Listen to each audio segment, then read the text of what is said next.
concentrar mais gente, se Deus quiser. Hoje também é o dia que o pastor Léo chega.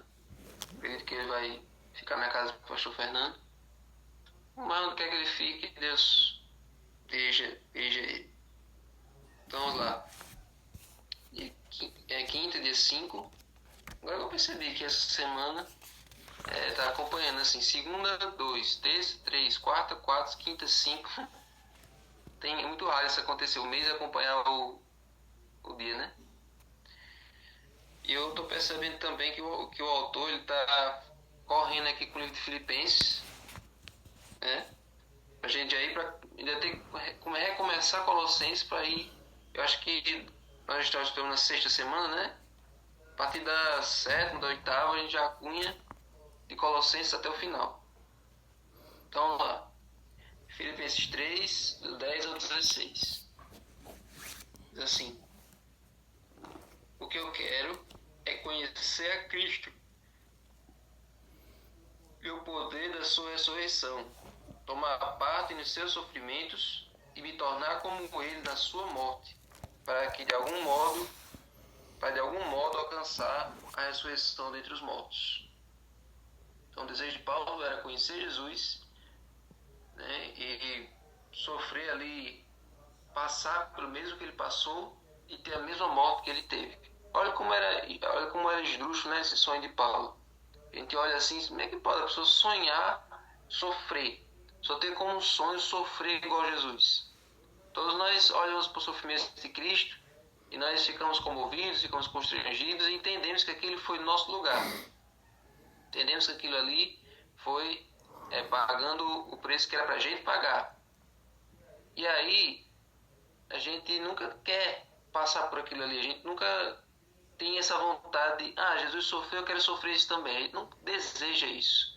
Mas olha o desejo de Paulo, olha a vontade de Paulo. Ele quer passar pelos sofrimentos de Cristo, me tornar igual a ele na sua morte, para poder então experimentar a ressurreição. Então ele queria seguir Jesus em cada passo, inclusive nos últimos. Porque todos nós sabemos que como seguidores de Cristo, nós temos que seguir ele onde ele vai, né? Então, se ele passa pelo Jordão, a gente passa pelo batismo, tranquilo. Se ele passa pelas cidades, pregando o evangelho, ele também passa e prega também. Se ele cura os doentes, a gente passa e cura também. Se a gente vai pregar para os gentios, para os estrangeiros, a gente também prega. Mas ali quando vai chegando na cruz, vai chegando na paixão, aí a gente fica assim, não, será que eu vou passar por isso também? Jesus pega a sua cruz, Jesus é açoitado, Jesus tem uma morte dolorosa, terrível, mas isso aí também eu tenho que seguir ele, eu tenho que também seguir esses passos dele. Então aí seguir Jesus se torna algo assim realmente drástico, se torna algo realmente como é que se diz? Se torna algo extremamente forte, né, para você continuar. Mas Paulo, ele tinha esse desejo. É o verso 12. Não que eu já tenha recebido isso, ou já tenha obtido a perfeição, mas eu prossigo para conquistar aquilo para o que também fui conquistado por Cristo Jesus.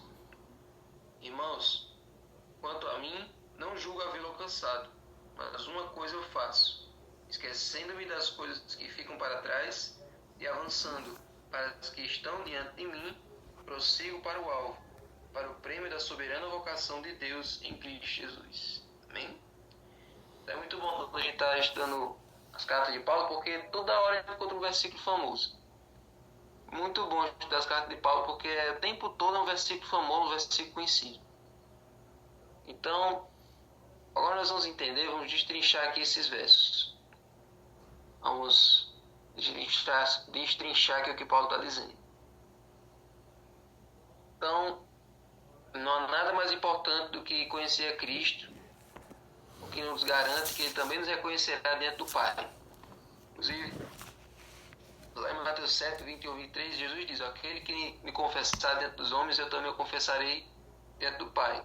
E aquele que não me confessar diante dos homens, também pode separar que eu não vou confessá-lo diante do Pai. Então, como é que nós podemos conhecer Jesus? De que maneira nós podemos conhecer Jesus? Tinha aquele famoso livro de Alejandro Bulhon, que é Conhecer Jesus é Tudo. Então, se conhecer Jesus é tudo, então, como é que nós podemos conhecê-lo? Nós podemos conhecer Jesus por meio da palavra escrita. Primeira coisa, por meio da palavra escrita. Lendo ela e vivenciando ela. Embora a gente não possa conhecer Jesus face a face ainda. Então, nós precisamos conhecer ele por meio da palavra. É a palavra que nos leva a Cristo. Certo? Então, os discípulos chegaram a ver ele face a face. Os discípulos chegaram a conviver com Jesus durante 3 anos e meio. Mas mesmo assim, eles não compreendiam as palavras dele. Mesmo assim, eles ainda duvidavam dele. Ainda tinham dúvidas com relação ao ministério dele. Então, não é questão de você ver face a face que vai alterar, vai mudar a sua fé. Nós precisamos acreditar e confiar nele mesmo sem ver, porque os discípulos viram e não confiavam. Então, a fé tem que ser exercida mais ainda, porque nós não estamos vendo. Nós temos que ter fé na palavra, no que está escrito. E é pelo que está escrito que nós vamos vencer as tentações, vamos vencer todos os problemas. Então, isso reforça a nossa necessidade de o Espírito Santo nos guiar, nos dirigir. Quanto mais o conhecemos, mais nos aproximamos dele, porque esperamos o poder da sua ressurreição e nos eleva para uma novidade de vida. Então, é através da palavra que nós conhecemos Jesus. Deus ele se revela de 3 maneiras. Ele se revela pela natureza, as digitais de Deus estão na natureza. Deus se revela por meio de Cristo. E como é que a gente vê essa revelação de Cristo? Por meio da palavra. Por isso que lá em Apocalipse está escrito revelação de Jesus Cristo. Então é através da palavra que nós somos apresentados a Jesus. Não tem como aquelas pessoas que dizem assim, eu tenho Jesus no meu coração. Eu sinto Jesus no meu dia a dia. Em todos os lugares para onde eu vou, eu sinto a presença dele, eu sei que ele está ali comigo. Eu tenho uma conexão forte com ele. Você está estudando a Bíblia? Não estudo muito a Bíblia, não. Eu não tenho muita prática de ler a Bíblia, não.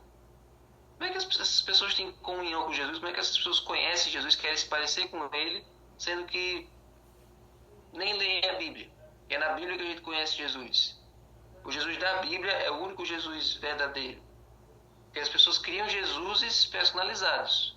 Jesus que atendam às suas necessidades, atendam que satisfaçam as carências delas do jeito que elas querem. Mas não querem saber do Jesus bíblico. Então é por meio da palavra que a gente conhece ele. Por meio da palavra que a gente entende a vontade dele. Certo?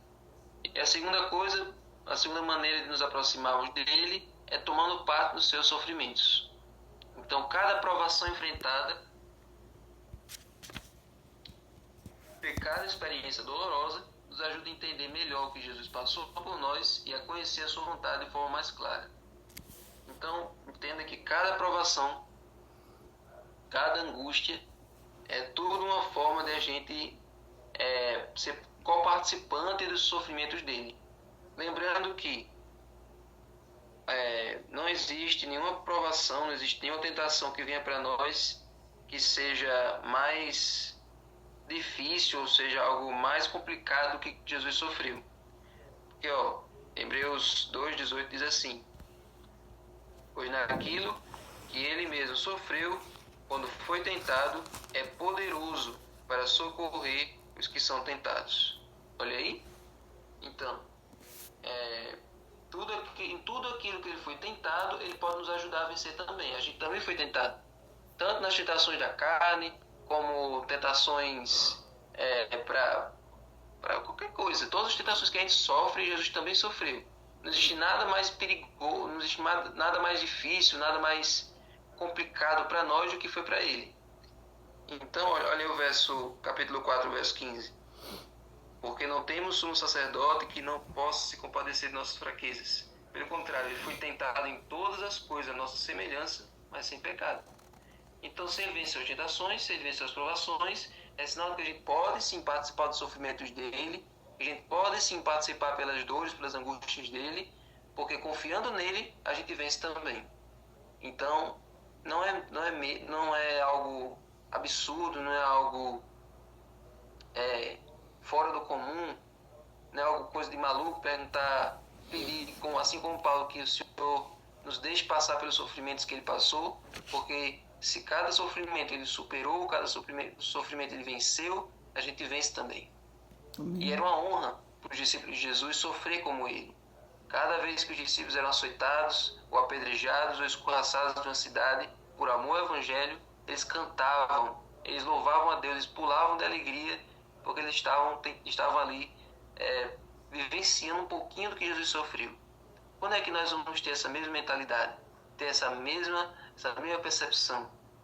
Hoje, com cada perseguiçãozinha pequena que a gente sofre, a gente já quer desistir, a gente já acha que a vida cristã é ruim, que não era para ser assim, sendo que desde sempre a gente sabe que a vida cristã é isso. É sofrer o escárnio do mundo, mas a aprovação do céu. Então, a segunda maneira de nos aproximarmos de Jesus é tomando parte nos seus sofrimentos.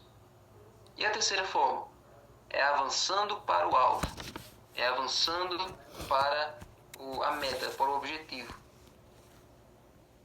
Essa palavra, o termo traduzido aqui, ela vem do grego skopos. Por isso que existe a palavra escopo. Escopo é a mesma coisa que alvo, a mesma coisa que objetivo. Então, refere-se à linha de chegada de uma corrida, ou ao prêmio dado ao vencedor. Então, Paulo chama a vida eterna, compara a vida eterna como a linha de chegada, como ali o momento em que você recebeu o prêmio por ter conseguido chegar até lá. Hoje nós estamos vivendo uma onda de corridas, né? Todo mundo tem que estar numa corrida, todo mundo tem que estar numa maratona. Então todo mundo já tem essa ideia, essa visão aqui do que Paulo está dizendo de forma mais palpável, né? Então, assim como Cristo, que por meio da sua morte e ressurreição subiu ao céu, Deus nos convida a receber a mesma recompensa celestial, que é a vida eterna. Então todos nós estamos nessa corrida. Jesus correu primeiro. Jesus chegou, ultrapassou a linha de chegada. Então agora é só a gente continuar correndo que a gente chega lá. Amém. Então Paulo destaca o seguinte: não que eu tenha já recebido isso, ou que eu já tenha obtido a perfeição. Não é que a gente já está perfeito e por causa da nossa perfeição atual é que a gente é capaz de chegar na linha de chegada. Não.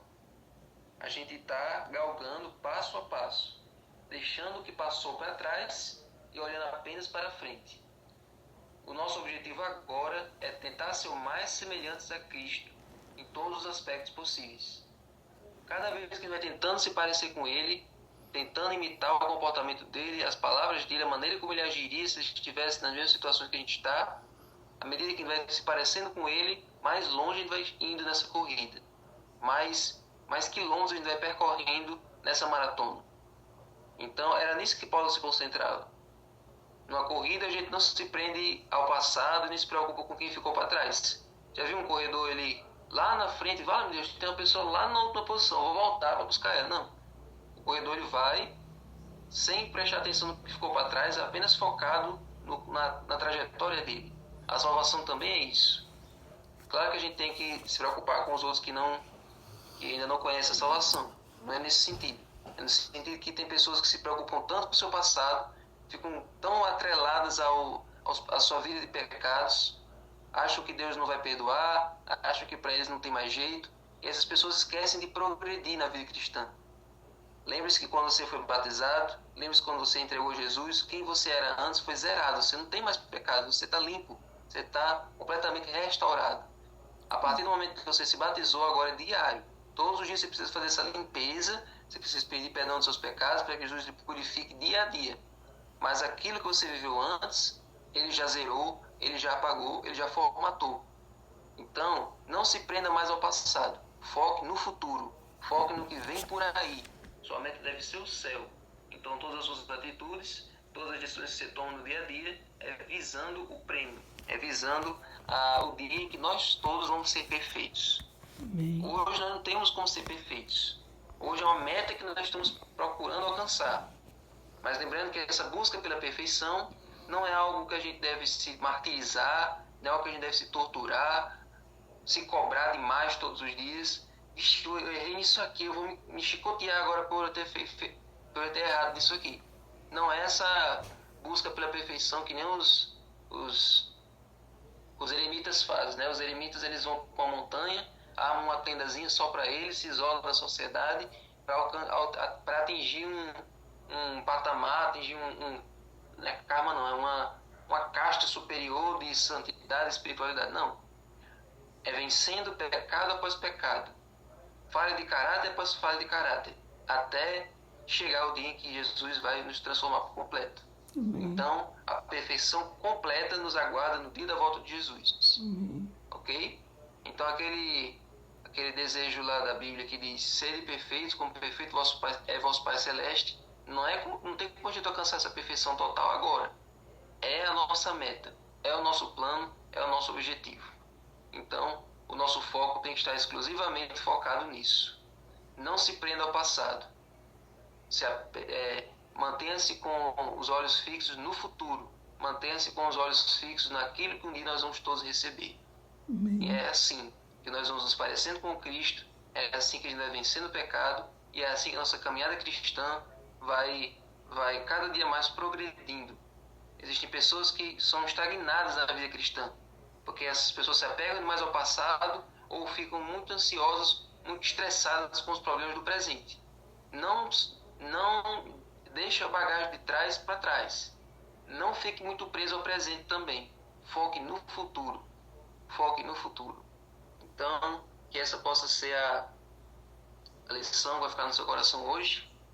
Que Deus possa nos dar olhos espirituais para nós termos essa visão cosmológica do futuro, essa certeza de que um galardão nos espera, e que assim a nossa caminhada com Cristo seja mais leve e que tenha um objetivo. Pés na terra e olhos no céu, exatamente, Nefretes. Amém? Então vamos orar. Senhor Deus, te pedimos, Senhor, que o Senhor faça essa cirurgia espiritual em nós, nos colocando olhos que olhem como o Senhor olha, e que nós possamos estar o tempo todo focados no prêmio que está nos aguardando.